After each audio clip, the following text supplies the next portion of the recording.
on est dans la partie rôle et responsabilité des personnes, mais je pourrais mettre ça dans la partie à l'échelle. Mais c'est pour se dire, il y a un atelier, c'est pas complètement centré sur notre sujet, mais ça en fait partie, qui s'appelle Give and Take, qui est là pour remplacer les RACI. Ah oui, les fameux RACI. Donc RACI, qui est responsable Ouais. de quoi? Et donc le problème Ouais. de qui est responsable de quoi dans ces définitions de périmètre, c'est que chacun définit son périmètre, et c'est comme si on avait des tours au milieu d'un territoire, et on tombe dans le Hmm. vide du milieu. Hmm. Donc ce qu'on fait plutôt, donc On ça, essaye de revoir RACI, quoi. Donc je m'en R, rappelle plus. responsable, Non mais euh, ouais, je sais plus.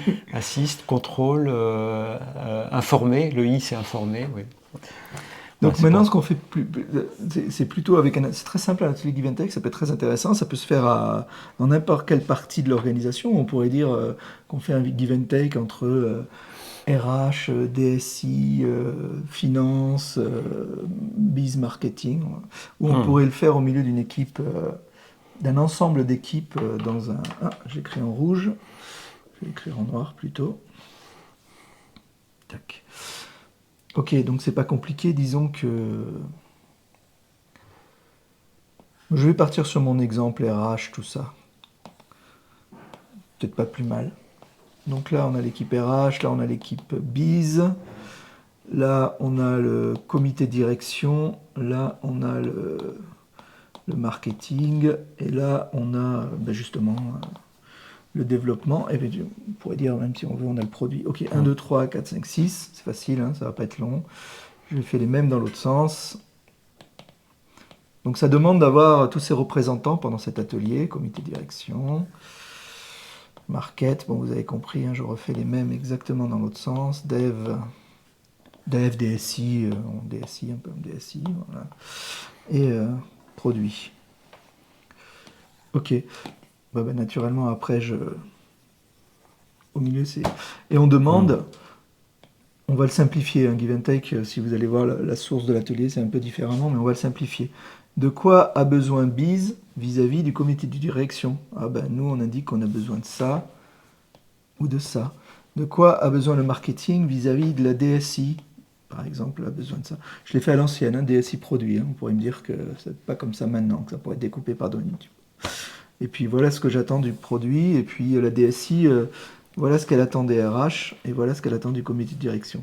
Et ça marche très bien parce qu'au lieu de se bâtir ces tours d'isolement du RACI, on explique ce qu'on attend des autres. Donc là, on pourrait avoir équipe architecture, 3 équipes autour du produit, autour de, par exemple, les équipes impact. On veut augmenter de 10% on veut augmenter nos taux de conversion de 2,3 à 2,6, etc., etc., plus une équipe. Et qui attend quoi de qui? D'accord. Et on le remplit. Donc ça fait une matrice croisée. Ouais. Ce qu'on met là, c'est des artefacts?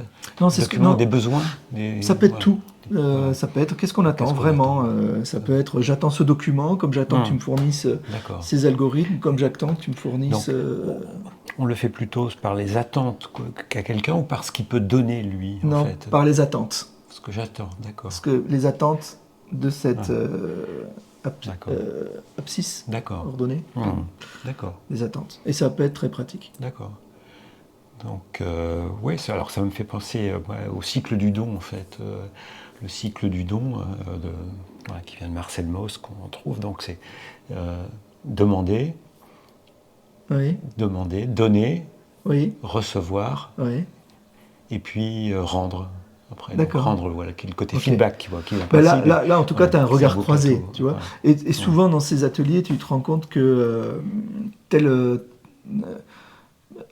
m'est arrivé, par exemple, qui fait la facture pour les clients? Ah ben, c'est pas toi. Ah ben non, c'est moi. Ah ben non, c'est toi. Et tu découvres des espaces vides où tu découvres des attentes insoupçonnées. Parce que finalement, on ne se dit pas... C'est intéressant de dire ce qu'on attend de l'autre, parce qu'on ne le dit pas forcément facilement, sinon. Donc, après, ça fait des discussions pour savoir parfois d'où ça vient, effectivement. Et là, on a des relations 2 à 2. Donc, après, il peut y avoir une chaîne, je suppose. Qu'est-ce que tu appelles une chaîne? De 3. Enfin, j'attends... pour faire quelque chose, oui, j'attends à la fois de l'un et de l'un. Tu les exprimes 2 fois. Tu l'exprimes 2 fois. Et tu vois, ça pourrait être de quoi est-ce qu'on attend du comité d'architecture? on montre ce que l'on attend, ça sous-entend aussi ce que l'on n'attend pas, mais D'accord. même c'est pas le Ouais. but, quoi. Donc ça, c'est des petits ateliers qui sont Voilà. très pratiques dans les rôles et les responsabilités, plus à niveau entité-équipe ou à niveau entité, quoi. D'accord ? D'accord.